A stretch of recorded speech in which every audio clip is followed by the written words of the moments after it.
तुमचं नाव काय म्हणलं पूर्ण? कल्पना पद्माकर हाडके. होय. आणि तुमचं ते आपलं आता तुम्ही दुकानात असता ना? दुकान चालू. बरीच मदत होत असेल ना? तुम्ही काय म्हणाला मावशी? तुमचे मुलगा DYSP मुलगा पुण्याला. कोण नाव सांगायचं? चंद्रशेखर पद्माकर हाडके. आणि मुलगी आता ते तिकडलं नाव सांगायला पाहिजे.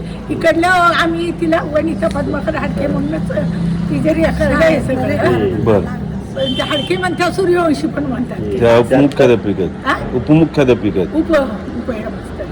अच्छा. आणि मुलगा बँकेवरती ऑडिट होता, रिटायर झाला तो आता. बरं. आणि काका वायरमॅन MSC बोर्डात लाईनमन म्हणून बंद सर्व्हिस कोरेगावात झाली. मुलगा चांगला, त्यांच्या हातचे आहेत सगळे कोरेगावातले सगळे.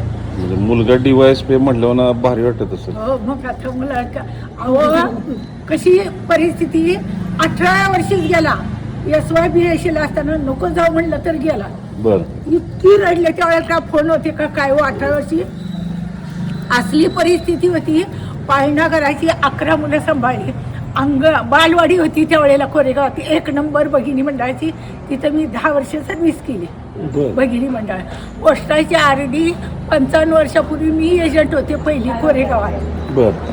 कोरेगावात मी एजंट होते पहिली कोरेगावात त्यावेळेला 55 वर्षापूर्वी.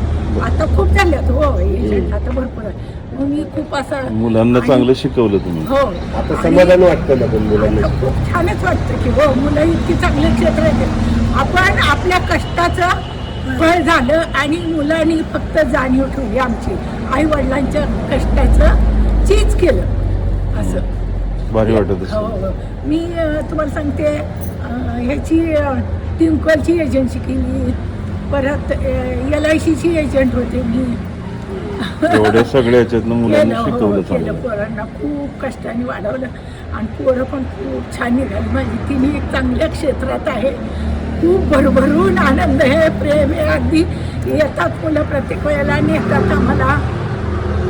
कुठेही देवाचं खूप वेळ आहे मला. तुम्ही मंदिरात बसलेलं भारी वाटलं, गप्पा चाललेलं सगळ्यांच्या. रामाचं मंदिर आहे ना, रामाचं मंदिर बाजारपेठेतलं. 30 वर्ष तिथं आम्ही हरिपाठाला होतो बायका. 30 वर्ष 25 बायका होतो आम्ही. पण आता ह्या कोरोनापासून सगळं बंद झालं. कोण कसं आहे, कोण गेल्या, महिलांना शिकायला वगैरे जास्त संधी नव्हती. काय नव्हती. माझी 10वी आहे त्यावेळेची. तुम्हाला काय माहिती समजा DED व्हायचं होतं. DED व्हायचं हो, पण माझी इच्छा मी पूर्ण केली. मुलीला BEd MA. मग तिने आपल्या ती काय वरचे तुमचं प्रमोशनसाठी परीक्षा वगैरे दिली. तिच्या ती पाया उभी आहे. मुलं पण त्यांच्या त्या पायावर उभे आहे. आपलं त्यांना शिकवलं, त्यांनी नोकऱ्या शोधल्या, त्यांनी लग्न केलं, त्यांची पोरं सांभाळली, त्यांच्या गळ्यात त्यांचा प्रपंच घेऊन टाकला. आम्ही आता आनंदी आहोत.